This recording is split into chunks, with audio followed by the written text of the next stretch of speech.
And one day I took a ride over to Eden Park, and I sat there on the bench. And so scripture came to me, the one scripture where it says that his ways is higher than our ways, his thoughts are higher than our thoughts, and his ways are higher than our ways. And it still didn't make sense, but I still didn't really trust God fully, but I trusted him enough that he was sovereign and that he had a plan for it. So that's when I started actually working through the grieving process. And it was then that I came with the idea to start Trippier Foundation. Because like I said, after I read the stories that I wrote in the Inquirer, of course, my son got a lot of hate, as well as I did. We got a lot of flashback from the police, from the community. But after I wrote those stories to help people kind of understand a little bit of where he was at that moment and what happened, and it was kind of an apology also to his family, I started getting a different feedback from the community, where people started to be a little more understanding.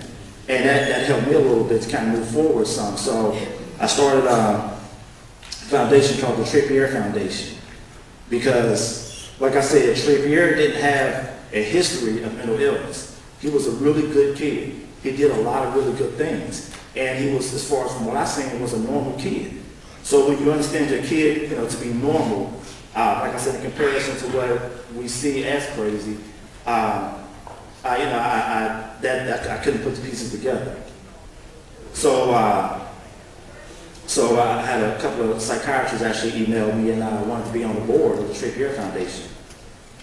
And as I'm talking to them, trying to get an understanding, I'm like, okay, what happened? Like, what was this all about? And that's when they explained to me. They said fear can trigger a manic depressive state anytime. But I said, man, my son doesn't fit the description of mental illness. So he explained to me, he said, I'm going to tell you what the description looks like right now with mental illness. He said, that description is me, you, him, and her. So I'm like, okay, I guess I kind of understood that a little bit. So I went out, took a class, I got certified through NAMI got my certification in mental illness to learn a little bit more about it. And as I learned more about it, I learned that, mental illness is not it's not an STD. You know what I'm saying? It's not something, you have unprotected sex at night and wake up in the morning with bipolar. I got to laugh at it.